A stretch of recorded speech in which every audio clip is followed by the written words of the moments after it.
ನೋಡಿ ಫ್ರೆಂಡ್ಸ್, ಇವತ್ತು ಗುಡ್ಡೆ ಬಾಡನ್ನ ಬಳಸಿ ರುಚಿಕರವಾಗಿ ಮಾಂಸದ ಸಾಂಬಾರ್ ಮಾಡೋದು ಹೇಗೆ ಅಂತ ತೋರಿಸ್ತೀವಿ. ಗುಡ್ಡೆ ಬಾಡ್ನಲ್ಲಿ ಇದಕ್ಕೆ ಬೇಕಾಗಿರ್ತಕ್ಕಂಥ ಸಾಮಗ್ರಿಗಳನ್ನ ತೋರಿಸ್ತೀನಿ. ಮೊದಲಿಗೆ ಗುಡ್ಡೆ ಬಾಡ್ ಸಾರು ಮಾಡೋದಕ್ಕೆ ಏನೇನು ಪದಾರ್ಥಗಳು ಬೇಕು ಅಂತ ಹೇಳ್ತಾ ಹೋಗ್ತೀನಿ. ನೋಡಿ, ಮೊದಲಿಗೆ ಒಂದು 2 ಗೆಡ್ಡೆ ಬೆಳ್ಳುಳ್ಳಿ, ಮಿಕ್ಸಿಲಿ ನೀಟಾಗಿ ಗ್ರೈಂಡ್ ಆಗಲಿ ಅಂತ ತುರಿದಿರ್ತಕ್ಕಂಥ ಶುಂಠಿ, ಖಾರಕ್ಕೆ ಎಷ್ಟು ಬೇಕೋ ಅಷ್ಟು ಹಸಿಮೆಣಸಿನ್ಕಾಯಿ, ನಾವು ಸುಮಾರು ಒಂದು 6 ರಿಂದ 7 ಮೆಣಸಿನ್ಕಾಯಿ ಬಳಸಿದ್ದೀವಿ.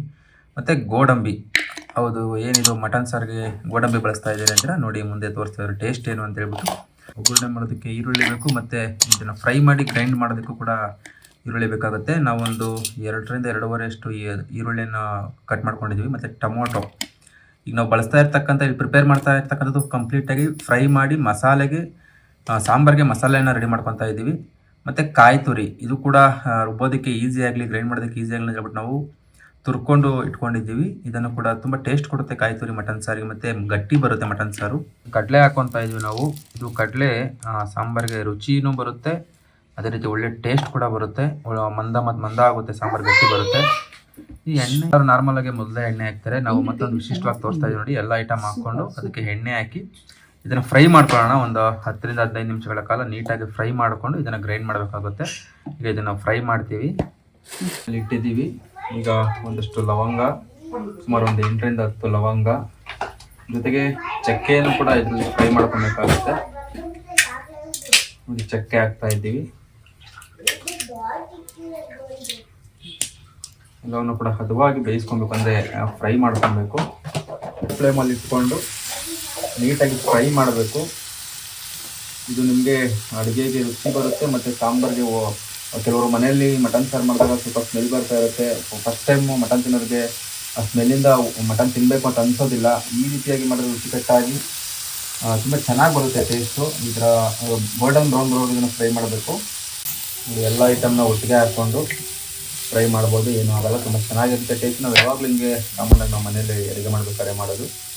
ಎಲ್ಲವೂ ಕೂಡ ಈರುಳ್ಳಿ ಮತ್ತು ಏನು ನಾವು ತೆಂಗಿನಕಾಯಿ ಹಾಕಿದ್ವಿ, ಎರಡೂ ಕೂಡ ಗೋಲ್ಡನ್ ಬ್ರೌನಿಶ್ ಕಲರ್ ಬರುತ್ತೆ, ಅದುವರೆಗೂ ಫ್ರೈ ಮಾಡ್ತಾ ಇರಬೇಕು ಫ್ರೆಂಡ್ಸ್. ನೋಡಿ, ಇದು ಫ್ರಾಗ್ರೆನ್ಸ್ ಬರ್ತಾ ಇದೆ, ಅಂದರೆ ಒಂದು ರೀತಿ ತೆಂಗಿನಕಾಯಿ ಸೀತಾ ಇರೋ ಫ್ರಾಗ್ರೆನ್ಸ್. ತುಂಬ ಹೊತ್ತು ಹಾಗೆ ಆಡಿಸ್ದಂಗಿದ್ರೆ ಕೆಳಗಡೆ ತೆಂಗಿನಕಾಯಿ ಸೀದೋಗುತ್ತೆ, ಆಡಿಸ್ತಾ ಇರಬೇಕು. ನೋಡಿ, ಸ್ವಲ್ಪ ಲೈಟಾಗಿ ಕಲರ್ ಚೇಂಜ್ ಆಗ್ತಾ ಇದೆ. ಎಲ್ಲವೂ ಕೂಡ ಗೋಲ್ಡನ್ ಬ್ರೌನ್ ಕಲರ್, ಬ್ರೌನಿಶ್ ಬರೋದಕ್ಕೆ ಶುರುವಾಗುತ್ತೆ. ಅದುವರೆಗೂ ನೀವು ಇಲ್ಲೂ ಕೂಡ ಬಿಡಬಾರ್ದು. ನೋಡಿ, ಇಲ್ಲ ಆಲ್ರೆಡಿ ಕಲರ್ ಸೀದೋಗುತ್ತೆ, 1 ಸೆಕೆಂಡ್ ಬಿಟ್ಟು ಕೂಡ ಕಲರ್ ಸೀದೋಗುತ್ತೆ. ಬಿಡದೇ ಇರೋ ರೀತಿ ಕಂಟಿನ್ಯೂಸ್ ಆಗಿ ನೀವು ಈ ಥರ ಫ್ರೈ ಮಾಡೋದಕ್ಕೆ ಕೈ ಆಡಿಸ್ತಾನೆ ಇರಬೇಕು ಫ್ರೆಂಡ್ಸ್. ನಾನು ಆಗಲೇ ಹೇಳಿದ್ನಲ್ಲ, ಒಂದು ರೀತಿ ಗೋಲ್ಡನ್ ಬ್ರೌನಿಶ್ ಬರೋವರೆಗೂ ನಾವು ಫ್ರೈ ಮಾಡಬೇಕು ಅಂತ. ಒಂದು ಹಂತಕ್ಕೆ ಬೆಂದಿದೆ ಇದು. ತೆಂಗಿನಕಾಯಿದು ಮತ್ತು ಈರುಳ್ಳಿದು ಸ್ಮೆಲ್ ಎರಡೂ ಸೇರಿ ಸ್ಮೆಲ್ ಒಟ್ಟಿಗೆ ಬರ್ತಾ ಇರುತ್ತೆ. ಇದು ಈ ರೀತಿಯಾಗಿ ಒಂದಷ್ಟು ಅರ್ಧ ಫ್ರೈ ಆದ ನಂತರ ಇದನ್ನು ಆಫ್ ಮಾಡ್ಕೊಬೇಕು. ಗ್ಯಾಸ್ ಆಫ್ ಮಾಡಿಕೊಂಡು 10 ನಿಮಿಷ ಇದನ್ನು ಆರೋದಕ್ಕೆ ಇಡಬೇಕು. ಇಷ್ಟು ಬಿಸಿಯನ್ನು ಗ್ರೈಂಡ್ ಮಾಡಲಿಕ್ಕಾಗಲ್ಲ. ಸ್ವಲ್ಪ ಇದೆಲ್ಲ ಸ್ವಲ್ಪ ತಣ್ಣಗಾದ ಮೇಲೆ ಇದನ್ನು ಮಿಕ್ಸಿಗೆ ಹಾಕೊಂಡು ಗ್ರೈಂಡ್ ಮಾಡಬೇಕು. ಬನ್ನಿ, ಇದನ್ನು ಡ್ರೈ ಮಾಡಿಬಿಟ್ಟು ಗ್ರೈಂಡ್ ಮಾಡೋಣ. ಒಂದು ಕಡೆ ಈ ನಾವು ಏನು ಫ್ರೈ ಮಾಡಿದ್ದೀವಲ್ಲ ಅದನ್ನು ಆರ್ಲಿಕ್ಕೆ ಇಡಬೇಕು. ಅದು ತಣ್ಣಗಾದ ನಂತರವೇ ಗ್ರೈಂಡ್ ಮಾಡಬೇಕು, ಅಂದರೆ ಗ್ರೈಂಡ್ ಮಾಡೋದಕ್ಕಾಗಲ್ಲ, ತುಂಬ ಕಷ್ಟ ಆಗುತ್ತೆ. ಕೊತ್ತಂಬರಿ ಮತ್ತು ಪುದೀನ ಎರಡನ್ನೂ ಕೂಡ, ಹಸಿ ಕೊತ್ತಂಬರಿ ಹಾಗೂ ಹಸಿ ಪುದೀನವನ್ನು ಹಾಕಬೇಕು ಗ್ರೈಂಡ್ ಮಾಡಲಿಕ್ಕೆ. ಇದು ತುಂಬ ಟೇಸ್ಟ್ ಕೊಡುತ್ತೆ. ನಾವು ಕೊತ್ತಂಬರಿ ಮತ್ತು ಪುದೀನವನ್ನು ಬೇಯಿಸಿ ನಾವೇನಾದರೂ ಅಡುಗೆಗೆ ಬಳಸೋಕೆ ಹೋದರೆ ಅದು ಟೇಸ್ಟ್ ಹಾಳಾಗುತ್ತೆ. ಅರ್ಧ ಸ್ಪೂನಷ್ಟು ಗಸಗಸೆಯು ಕೂಡ ಒಳ್ಳೆಯ ಮಸಾಲ ಪದಾರ್ಥ. ಗಸಗಸೆಯನ್ನು ಹಾಕಬೇಕಾಗುತ್ತೆ ಇದಕ್ಕೆ ನಾವು ಗ್ರೈಂಡ್ ಮಸಾಲೆಗೆ. ಸಾಮಾನ್ಯವಾಗಿ ನೀರನ್ನ ಉಗುರು ಬಚ್ಕೊಂತೀವಿ, ಅಷ್ಟು ತಣ್ಣಗಾದರೆ ಸಾಕು. ಇದನ್ನು ಮಿಕ್ಸಿಲಿ ಹಾಕ್ಕೊಂಡು ಗ್ರೈಂಡ್ ಮಾಡೋಣ. ನೋಡಿ, ಇನ್ನೂ ಕೂಡ ಬಿಸಿ ಹಾಗೆ ಇದೆ, ಆದರೆ ತೀರಾ ಬಿಸಿ ಇಲ್ಲ, ಸ್ವಲ್ಪ ಕಡಿಮೆ ಬಿಸಿ ಇದೆ. ಇದನ್ನೀಗ ನಾವು ಗ್ರೈಂಡ್ ಮಾಡ್ತೀವಿ. ಸ್ವಲ್ಪ ಗ್ರೈಂಡ್ ಮಾಡೋದಕ್ಕೂ ಮುಂಚೆ ಸ್ವಲ್ಪ ಧನಿಯಾ ಪೌಡ್ರನ್ನ ಆ್ಯಡ್ ಮಾಡೋಣ. ಸುಮಾರೊಂದು 3 ರಿಂದ 4 ಟೇಬಲ್ ಸ್ಪೂನಷ್ಟು ಧನಿಯಾ ಪೌಡ್ರ್ ಆ್ಯಡ್ ಮಾಡಬೇಕು. ಬಳಿಕ ಚಿಲ್ಲಿ ಪೌಡರು 1 ಅಥವಾ 1.5 ಸ್ಪೂನಷ್ಟು ಚಿಲ್ಲಿ ಪೌಡರು. ಚಿಲ್ಲಿ ಪೌಡರ್ ಜಾಸ್ತಿ ಹಾಕೋರೆ ಖಾರ ಜಾಸ್ತಿ ಆಗುತ್ತೆ. ನೀವು ಮೆಣಸಿನ್ಕಾಯಿನಾರು ಕಡಿಮೆ ಹಾಕೊಂಡ್ರೆ ಚಿಲ್ಲಿ ಪೌಡರ್ ಜಾಸ್ತಿ ಬಳಸ್ಕೊಳ್ಳಿ. ಸಾಂಬಾರು ಪೌಡ್ರು, ಮನೇಲಿ ಮಾಡಿರ್ತಕ್ಕಂಥ sambar powder. Garam masala, chilli powder ಬಿಟ್ಟರೆ ಮನೇಲಿರ್ತಕ್ಕಂಥ ಸಾಂಬಾರು ಪೌಡ್ರನ್ನ ಬಳಸಿ ಅಡುಗೆ ಮಾಡ್ತೀವಿ.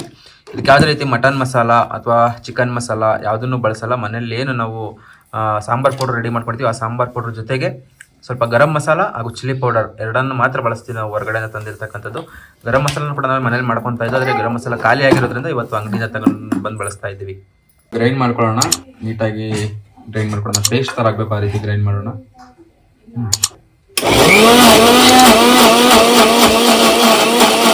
ಲೈಟಾಗಿ ಗ್ರೈಂಡ್ ಮಾಡೋದು. ತದನಂತರ ಇದಕ್ಕೆ ನೀರು ಸೇರಿಸಬೇಕಿತ್ತು. ನಾವು ಪ್ಲೈನಾಗಿ ವಾಟರ್ ಯೂಸ್ ಮಾಡಲ್ಲ. ಏನು ನಾವು ಆಗಲೇ ಫ್ರೈ ಮಾಡಿದ್ವಲ್ಲ ಅದರಲ್ಲಿ ತಕ್ಕಂಥ ಮಸಾಲೆಯುಕ್ತ ನೀರನ್ನೇ ಬಾಣಲೆನ ಕ್ಲೀನ್ ಮಾಡಿ ಅದೇ ನೀರನ್ನು ಇದಕ್ಕೆ ಹಾಕ್ತೀವಿ, ಯಾಕೆಂದ್ರೆ ಟೇಸ್ಟ್ ಯಾವುದು ಕೂಡ ವೇಸ್ಟ್ ಆಗಬಾರ್ದು ಆ ನೀರುಗಳು ಅಂತ. ಇಷ್ಟು ನೀರು ಹಾಕಿದ್ದೀವಿ. ನೋಡೋಣ ಮತ್ತೆ ಏನಾದರೂ ಮಿಕ್ಸ್ ಆಗಿ ಗ್ರೈಂಡ್ ಆಗಿಲ್ಲ ಸರಿಯಾಗಿ, ಇನ್ನೂ ಸ್ವಲ್ಪ ನೀರು ಉಳಿದಿದೆ, ಅದೇ ನೀರನ್ನು ಬಳಸ್ಕೊಂಡು ಹೋಗೋಣ.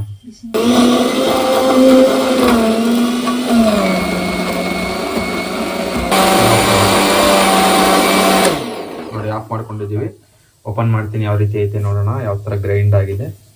ಟೇಸ್ಟಿಯಾಗಿ ಸ್ವಲ್ಪ ತರಿತರಿಯಾಗಿರಬೇಕು ಮಸಾಲೆ, ತುಂಬ ನುಣ್ಣಗಾರೆ ಸಾಂಬಾರು ಚೆನ್ನಾಗಿರೋದಿಲ್ಲ. ಈ ಥರ ತರಿತರಿಯಾಗಿ ಮಸಾಲೆ ರುಬ್ಬಬೇಕು. ಈ ಥರ ಮಸಾಲೆನ ಬಳಸಿ ಇವಾಗ ನಾವು ಮಟನ್ ಸಾರು ಮುಂದೆ ಮಾಡ್ತಾ ಹೋಗ್ತೀವಿ. ಮನೆಯಲ್ಲಿ ಸಾವಯವ ಎಣ್ಣೆ ಬಳಸೋದು, ಅಂದರೆ ಗಾಣದಿಂದ ಡೈರೆಕ್ಟಾಗಿ ತಗೊಂಬಂದು ಎಣ್ಣೆ ಬಳಸೋದು. ಹಂಗಾಗಿ ಸ್ವಲ್ಪ ಕಡಿಮೆ ಎಣ್ಣೆ, ತೀರಾ ಕಡಿಮೆ ಎಣ್ಣೆ ಬಳಸ್ತೀವಿ. ಈಗ ನಾವು ಮಟನ್ಗೆ ಎಣ್ಣೆನೇ ಬಳಸೋದಿಲ್ಲ, ಆ ರೀತಿಯಾಗಿ ಮಟನ್ ಸಾರನ್ನ ಇವತ್ತು ಮಾಡ್ತೀವಿ. ಸಾಧ್ಯನ ಎಣ್ಣೆನೇ ಬಳಸ್ದಂಗೆ ಮಟನ್ ಮಾಡೋದು? ಮಟನ್ಗೆ ತುಂಬ ಎಣ್ಣೆ ಬೇಕು, ಫ್ರೈ ಮಾಡಬೇಕು ಅಂತ ಹೇಳ್ತಾರೆ, ಒಗ್ಗರಣೆ ಹಾಕಬೇಕು ಅಂತ ಹೇಳ್ತಾರೆ. ಆದರೆ ಎಣ್ಣೆ ಇಲ್ದಂಗೆ ಮಟನ್ ಸಾಂಬಾರು ಮಾಡಬಹುದಾ, ಮಾಡಿದ್ರೆ ರುಚಿಯಾಗಿರುತ್ತಾ ಅನ್ನೋದನ್ನ ನಾವು ಇವತ್ತು ವಿಡಿಯೋದಲ್ಲಿ ಕಂಪ್ಲೀಟಾಗಿ ತಿಳಿಸ್ತಾ ಹೋಗ್ತೀವಿ. ನಿಮ್ಗೇನಾದರೂ ಡೌಟ್ ಇದ್ರೆ ಖಂಡಿತವಾಗ್ಲೂ ನಾವು ಮಾಡ್ತಕ್ಕಂಥ ಮಟನ್ ಸಾಂಬಾರನ್ನ ಯಾವಾಗ ಬೇಕಾದ್ರೂ ಟೇಸ್ಟ್ ಮಾಡ್ಬೋದು. ನಮ್ಮ ವೀಕ್ಷಕರು ಯಾವಾಗಲೇ ಬರ್ತೀನಿ ನನಗೆ ಮಟನ್ ಸಾರು ಮಾಡಿ, ನೀವು ಹೇಳಿದ ರೆಸಿಪಿಲೇ ಮಟನ್ ಸಾರು ಮಾಡಿ ಅಂತೇಳಿ ನಾವು ಅದೇ ರೆಸಿಪಿಲಿ ಮಾಡ್ಕೊಡ್ತೀವಿ. ಖಂಡಿತವಾಗ್ಲೂ ಯಾರು ಬೇಕಾದ್ರೂ ಯಾವಾಗ ಬೇಕಾದ್ರೂ ಬರ್ಬೋದು. ನಮ್ಮ ವಿಳಾಸ ಬೇಕು ಅಂದರೆ ಈ ಒಂದು ಯೂಟ್ಯೂಬ್ ಚಾನಲ್ ಇರ್ತಕ್ಕಂಥ ಕಾಂಟ್ಯಾಕ್ಟ್ ನಂಬರ್ಗೆ, ಮೊಬೈಲ್ ನಂಬರ್ಗೆ ಕಾಂಟ್ಯಾಕ್ಟ್ ಮಾಡಿ ಫ್ರೆಂಡ್ಸ್. ನೋಡಿ ಗ್ಯಾಸ್ ಉರಿತಾ ಇದೆ, ಅದಕ್ಕೆ ಮಟನ್ ಹಾಕ್ಕೊಂಡಿದ್ದೀವಿ. ಮಟನ್ನ ತಳದಲ್ಲಿ ಸುಡೋದಕ್ಕೆ ಸ್ಟಾರ್ಟ್ ಆಗಿದೆ. ಇದನ್ನು ತಿರುಗಿಸ್ಕೊಬೇಕು, ತಳ ಇರುತ್ತೆ, ಮಟನನ್ನು ತಿರುಗಿಸ್ಕೊತಾ ಇರಬೇಕು. ಒಂದು ರೀತಿ ಇದರಲ್ಲಿ ಮಟನಲ್ಲಿರ್ತಕ್ಕಂಥ ನೀರಿನ ಅಂಶ ಕಂಪ್ಲೀಟಾಗಿ ಡ್ರೈ ಆಗುತ್ತೆ. ಆ ಡ್ರೈ ಆದ ನಂತರ ಇದಕ್ಕೆ ಮಸಾಲ ಪದಾರ್ಥಗಳನ್ನ ಆ್ಯಡ್ ಮಾಡ್ತಾ ಹೋಗೋಣ. ಇದು ಒಂದು 2 ರಿಂದ 5 ನಿಮಿಷ ನೀಟಾಗಿ ಫ್ರೈ ಮಾಡ್ಕೊಳ್ಳೋಣ ನೀರಿಲ್ದಂಗೆ. ವಾವ್, ಒಂದು ನಲ್ಲಿ ಮುಳೆ ಬೇರೆ ಇದೆ. ನೋಡೋಣ ನಲ್ಲಿ ಮುಳೆ ಜೊತೆ ಯಾವ ಥರ ಟೇಸ್ಟ್ ಇರುತ್ತೆ ಮಟನ್ನು. ಒಂದು ರೀತಿ ಸ್ಮೆಲ್ ಕೂಡ, ಏನು ಮಾಂಸದಲ್ಲಿ ಸ್ಮೆಲ್ ಇರುತ್ತೆ, ಆ ಸ್ಮೆಲ್ ಕೂಡ ಇದರಿಂದ ಸ್ವಲ್ಪ ಕಡಿಮೆ ಆಗುತ್ತೆ ಈ ರೀತಿಯಾಗಿ ನೀರಿನ ಅಂಶವನ್ನು ಡ್ರೈ ಮಾಡೋದ್ರಿಂದ ಫ್ರೆಂಡ್ಸ್. 2 ನಿಮಿಷ ಆಯಿತು, ನೀರಿನ ಅಂಶ ಬಹುತೇಕ ಕಡಿಮೆ ಆಗಿದೆ. ಇದಕ್ಕೆ ಸ್ವಲ್ಪ ಅಂದರೆ ಒಂದು 2 ಸ್ಪೂನ್ನಷ್ಟು, 1-1.5 ಸ್ಪೂನಷ್ಟು ಅರಿಶಿಣ ಪುಡಿಯನ್ನು ಹಾಕೊಳ್ಳೋಣ. ಅರಿಶಿಣ ಪುಡಿಯನ್ನು ಹಾಕ್ಕೊಂಡು ಮತ್ತೆ ಒಂದು 2 ನಿಮಿಷಗಳ ಕಾಲ ಇದೇ ರೀತಿ ಫ್ರೈ, ಅಂದರೆ without oil without water fry ಮಾಡ್ತಾ ಹೋಗೋಣ. ಒಂದು ರೀತಿ ಅದ್ಭುತವಾದ ರುಚಿಯನ್ನು ಕೊಡುತ್ತೆ. ಅರಿಶಿನ ಹಾಕೋದ್ರಿಂದ ಮಾಂಸದಲ್ಲಿರ್ತಕ್ಕಂಥ ಏನು ವಾಸನೆ ಅಂತ ಏನು ಹೇಳಿದ್ರು, ಒಳಸಿನ ವಾಸನೆ, ಆ ವಾಸನೆ ಇರೋದಿಲ್ಲ. ನೋಡಿ, ಗುಡ್ಡೆ ಮಾಂಸ ಎಲ್ಲ ಥರದ ಮಟನ್ ಇದೆ, ಬೋಟಿ, ಈರಿ, ಗುಂಡಿಗೆ, ಮೂಳೆ ಎಲ್ಲವೂ ಕೂಡ ಇದೆ ಇದರಲ್ಲಿ. ತುಂಬ ಅದ್ಭುತವಾಗಿರುತ್ತೆ ಗುಡ್ಡೆ ಮಾಂಸ ತಿನ್ನೋದಕ್ಕೆ ರುಚಿ. ನೋಡಿ ಫ್ರೆಂಡ್ಸ್, ನೋಡಿ ಅರಿಶಿನ ಎಲ್ಲ ಹಾಕಿ ನಾವು ಫ್ರೈ ಮಾಡಿದ್ಮೇಲೆ ಮಟನ್ನಲ್ಲಿರ್ತಕ್ಕಂಥ ನೀರು ಅಲ್ಲಿ ತಳದಲ್ಲಿ ಹೋಗಿ ಶೇಖರಣೆ ಆಗಿದೆ, ನೀವು ನೋಡ್ಬೋದು. ಮಟನಲ್ಲಿ ಬಹುತೇಕ ಇಲ್ಲಿ ಮಾಂಸದ ಒಳಗಡೆ ನೀರಿರುತ್ತೆ, ಆ ನೀರು ಕಂಪ್ಲೀಟಾಗಿ ಬಿಟ್ಬಿಡುತ್ತೆ. ಆ ಮಟನ್ನನ್ನು ನೀವು ನೀಟಾಗಿ ಗಮನಿಸಿ, ಬೇಯೋದಕ್ಕೆ ಶುರುವಾಗಿದೆ ಮಟನ್ನು. ನೀರಿಲ್ಲದೆ ಮಟನ್ ಕೂಡ ಬೇಯುತ್ತೆ, ಅಂದರೆ ಬಿಸಿಲಿ ಹಬೆಯಲ್ಲಿ, ಏನು ಹಬೆ ವಡೆ ಅಂತ, ಹಬೆ ಮಟನ್ ಅಂತ ಏನು ಮಾಡ್ತಾರೋ ಆ ರೀತಿಯಾಗಿ ಇದು ಕೂಡ ಬೆಂದಿದೆ, ಅಂದರೆ ಬೇಯ್ತಾ ಇದೆ.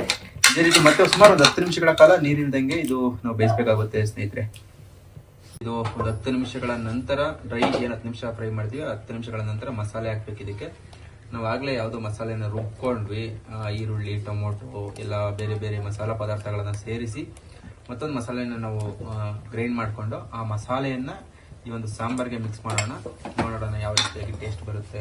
ನೋಡಿ, ನೀವೇ ಕಂಟಿನ್ಯೂಸ್ ಆಗಿ ನೋಡ್ಬೋದು, ಇಲ್ಲೂ ಕೂಡ ಸ್ಕಿಪ್ ಮಾಡಲ್ಲ. ಮಸಾಲೆಯನ್ನು ಹಾಕ್ಕೊಂಡು ಅದಕ್ಕೆ ತಿರುಗಿಸ್ಬೇಕು ಸ್ವಲ್ಪ ಹೊತ್ತು, ನೀರು ಹಾಕಿದಂಗೆ ಸ್ವಲ್ಪ ಹೊತ್ತು, ಇದು ಕೂಡ ನೀರು ಹಾಕ್ದಂಗೆ ಬೇಯಿಸಬೇಕಾಗುತ್ತೆ. ನಾವು ನೀರು ಹಾಕಿದ್ರೆ ಮಸಾಲೆ ಎಲ್ಲ ನೀರಲ್ಲಿರುತ್ತೆ, ಮಟನ್ಗೆ ಯಾವುದೇ ರೀತಿ ಮಸಾಲೆ ಹಿಡಿಯೋದಿಲ್ಲ. ಈ ರೀತಿ ಮಸಾಲೆ ಹಾಕಿ ಬರೀ ಮಸಾಲೆಯಲ್ಲೇ ಒಂದು 10 ನಿಮಿಷಗಳ ಕಾಲ ಏನಾದ್ರು ಬೇಯಿಸಿದೋ ನಾವು ಮಟನ್ ಅಂತಂದರೆ ಮಟನ್ಗೆ ಸಂಪೂರ್ಣವಾಗಿ ನೀಟಾಗಿ ಹಿಡಿಯುತ್ತೆ ಮಸಾಲೆ. ಒಂದು ಕಣಕಣದಲ್ಲಿ ನೀವು ಯಾವ ಭಾಗ ತಿಂದ್ರೂ ಕೂಡ ಮಟನ್ನಲ್ಲಿ ಕಂಪ್ಲೀಟ್ ಇದು ಮಸಾಲೆ ಯುಕ್ತವಾಗಿರ್ತೈತೆ. ಈ ಮಸಾಲೆಗೆ ನಾವಿನ್ನೂ ಉಪ್ಪು ಕೂಡ ಹಾಕಿರಲಿಲ್ಲ, ಈಗ ಉಪ್ಪು ಹಾಕ್ತೀವಿ. ಇದು ಸಮುದ್ರದಲ್ಲಿ ಸಿಗ್ತಕ್ಕಂಥ ಉಪ್ಪನ್ನು ನಾವು ಏನು ಕೆಮಿಕಲ್ ಸೇರಿಸಿ ಅದನ್ನು ಬೆಳ್ಳಗೆ ಮಾಡಿ ಅಂಗಡಿಯಿಂದ ತಂದು ಉಪಯೋಗಿಸ್ತಿಲ್ಲ, ಆ ಉಪ್ಪಲ್ಲ, ಇದು ಕೂಡ ಸಾವಯವ ಉಪ್ಪು. ಇದಕ್ಕೆ ಯಾವುದೇ ರೀತಿಯ ಕೆಮಿಕಲ್ ಮಿಕ್ಸ್ ಮಾಡಿಲ್ಲ. ಈ ಒಂದು ಉಪ್ಪು ಕೂಡ ಅಷ್ಟೇ, ಇದು ಕಡಿಮೆ ಉಪ್ಪನ್ನು ಬಳಸಿದ್ರೆ ಅದು ಒಳ್ಳೆ ಟೇಸ್ಟ್ ಕೊಡುತ್ತೆ. ಈ ಉಪ್ಪು ಕೂಡ ಈಗ ಮಿಕ್ಸಿಲಿ ಜಾರಲ್ಲಿ ಏನಿತ್ತು ಆ ಒಂದು ಮಸಾಲೆಯಲ್ಲಿರ್ತಕ್ಕಂಥ ಅಷ್ಟೇ ನೀರು. ತುಂಬ ಅತಿಯಾಗಿ ನೀರು ನಾವು ಯಾವತ್ತೂ ಮಟನ್ ಸಾರಿಗೆ ಹಾಕ್ತೀವಿ, ಸಾಂಬಾರು ಕ್ವಾಂಟಿಟಿ ಜಾಸ್ತಿ ಆಗಲಿ ಅಂತ ಯಾವತ್ತು ನೀರು ಹಾಕ್ತೀವಿ, ಅವಾಗ ಪೂರ್ತಿ ಸಾಂಬಾರು ಹಾಳಾಗುತ್ತೆ. ಅಂದರೆ ಮಟನ್ಗೆ ಟೇಸ್ಟ್ ಹಿಡಿಯೋದಿಲ್ಲ, ಸಾಂಬಾರು ಟೇಸ್ಟ್ ಇರುತ್ತೆ, ಮಟನ್ಗೆ ಟೇಸ್ಟ್ ಹಿಡಿಯೋದಿಲ್ಲ, ಆ ರೀತಿ ಆಗುತ್ತೆ. ಮಸಾಲೆ ಜಾರ್ನಲ್ಲಿ ರುಬ್ಬಿದ್ದಂಥ ಏನು ನೀರಿತ್ತು, ಆ ಮಸಾಲೆ ಇತ್ತು, ಅದಕ್ಕೆ ಸ್ವಲ್ಪ ನೀರು ಹಾಕೊಂಡು ಹಾಕಿರೋದು. ಇಲ್ಲಿ ನೋಡ್ಬೋದು, ಪ್ರಮಾಣವನ್ನು ನೋಡ್ಬೋದು, ಮಟನ್ ಎಷ್ಟಿದೆಯೋ ಅಷ್ಟೇ ಹೈಟಲ್ಲಿದೆ ನೀರು. ಮಟನ್ಗಿಂತ ಜಾಸ್ತಿ ನೀರಿಲ್ಲ, ಯಾಕೆಂದರೆ ಮಟನ್ ಸ್ವಲ್ಪ ಬೇಯಬೇಕಾಗುತ್ತೆ. ಆ ಬೇಯೋದಕ್ಕೆ ನೀರಿನ ಅವಶ್ಯಕತೆ ಇರುತ್ತೆ, ಅದಷ್ಟು ಮಾತ್ರ ನೀರು ಹಾಕ್ಕೊಂಡಿದ್ದೀವಿ. ಈಗ ನಾವು ಮತ್ತೆ ಇದಕ್ಕೆ ನೀರು ಆ್ಯಡ್ ಮಾಡಲ್ಲ, ಮುಂದೆ ಆ್ಯಡ್ ಮಾಡ್ತೀವಿ. ನೋಡಿ ಈಗ ಇದಕ್ಕೆ ಒಂದು ಕುಕ್ಕರ್ನ ಕ್ಯಾಪ್ ಹಾಕ್ಬಿಟ್ಟು ಬೇಯಿಸ್ಬೇಕಾಗುತ್ತೆ. ನೋಡಿ ಫ್ರೆಂಡ್ಸ್, ಈಗ ಬೇಯಿಸೋಣ. ನೋಡೋದಕ್ಕೆ ಈಗಲೇ ತಿನ್ಬಿಡ್ಬೇಕು ಅನ್ಸುತ್ತೆ, ಆದರೆ ಅದಿನ್ನೂ ಬೆಂದಿಲ್ಲ. ನೋಡೋದಕ್ಕೆ ಮಾತ್ರ ರುಚಿಕಟ್ಟಾಗಿ ಅಚ್ಚುಕಟ್ಟಾಗಿ ಕಾಣಿಸ್ತಾ. ಇದಕ್ಕೆ ಕುಕ್ಕರ್ನ ಕ್ಯಾಪ್ ಹಾಕಿ ಬೇಯಿಸ್ತಾ ಹೋಗೋಣ. ನೀವೇನಾದರೂ ಬೀಟಲ್ ಮಟನ್ ಅಥವಾ ಎಲೆ ಮಾಂಸದ ಮಟನ್ ತೊಗೊಂಬಂದ್ರೆ ಕಡಿಮೆ ಕೂಗ್ನಲ್ಲೇ ಬೆಂದ್ಬಿಡುತ್ತೆ. ಒಂದು ಒಳ್ಳೆಯ ವಾತದ ಮಾಂಸವನ್ನು ತಂದರೆ ಸುಮಾರು ಒಂದು 4 ರಿಂದ 5 ಕೂಗನ್ನು ಕೂಗಿಸ್ಲೇಬೇಕು. ಈಗ ಆಲ್ರೆಡಿ ಒಂದು 10% ಮಾತ್ರ ಬೆಂದಿದೆ. ಇನ್ನು 90% ಬೇಯಬೇಕು ಅಂದರೆ ಈ ಥರ ಒಂದು ಕುಕ್ಕರ್ನಲ್ಲಿ 4 ರಿಂದ 5 ಕೂಗು ಕೂಗಿಸ್ಬೇಕು. ನಾವು ಈಗ ಮಟನನ್ನು ಬೇಯಿಸಿ ಮುಂದೆ ಏನು ಮಾಡಬೇಕು ಅಂತ ತೋರಿಸ್ತೀನಿ ಫ್ರೆಂಡ್ಸ್. ಇಲ್ಲಿ 5ನೇ ವಿಜಲ್ ಬರ್ತಾ ಇದೆ. ಇದಾದ್ಮೇಲೆ ಈಗ ಓಪನ್ ಮಾಡ್ತೀನಿ ನಾನು. ಯಾವ ಥರ ಬೆಂದಿದೆ ನೋಡಿ. ಇದೆಲ್ಲ ನಲ್ಲಿ ಮುಳೆ ಇತ್ತಾಗಲೇ ನಲ್ಲಿ ಮುಳೆ ಹುಡುಕ್ತಾ ಇದ್ದೀನಿ. ನನ್ನ ಮಗಂತೆಲ್ಲ ತಗ್ಲಾಕೊಂಬಿಟ್ಟದು, ಸಿಗ್ತಾ ಇಲ್ವಲ್ಲ. ನೋಡಿ ಎಷ್ಟು ಗಟ್ಟಿಗಿದೆ ಸಾಂಬಾರು. ಈ ಥರನೇ ಇರಬೇಕು ಸಾಂಬಾರು ಯಾವಾಗಲೂ. ತುಂಬ ತೆಳ್ಳಗೆ ಮಾಡ್ಕೊಂಡ್ರೆ ತಿನ್ನೋಕ್ಕೂ ಕೂಡ ಆಗಲ್ಲ. ಫೈನಲಿ ಗಾಟ್ ನಲ್ಲಿ ಮುಳೆ. ಇದೇ ನಲ್ಲಿ ಮುಳೆ ತುಂಬ ಚೆನ್ನಾಗಿದೆ. ನೋಡೋಣ, ಟೇಸ್ಟ್ ಮಾಡ್ತೀನಿ. ಈಗ ಟೇಸ್ಟ್ ಮಾಡ್ಬಿಟ್ಟು ಹೇಳ್ತೀನಿ ಯಾವ ಥರ ಇದೆ ಅಂತೇಳಿ. ನಾವೇನೇ ರೆಸಿಪಿ ಮಾಡಿರೋ ಅದನ್ನು ಮೊದಲು ನನ್ನ ಮಗ ಟೇಸ್ಟ್ ನೋಡೋದು ನೋಡಿ ತೊಗೊಂಬಂದು ಕೊಟ್ಟಿದ್ದೀನಿ. Is non veg lover. ಪಟ್ಟೆಲ್ಲ ತಿನ್ಬಿಡೋಣ, ಎಷ್ಟು ಫಾಸ್ಟಾಗಿ ತಿಂತಾ ಇದ್ದೇನೆ. ಚೆನ್ನಾಗಿದೆಯೇನಪ್ಪ ಟೇಸ್ಟು? ಏನದು? ಸೂಪರ್ ಆಗೈತಾ? ಇಷ್ಟ ಆಯ್ತಾ? ಇಷ್ಟ ಆಯ್ತಾ ಹೇಳು? ಇಷ್ಟ ಆಯ್ತಾ? Super super.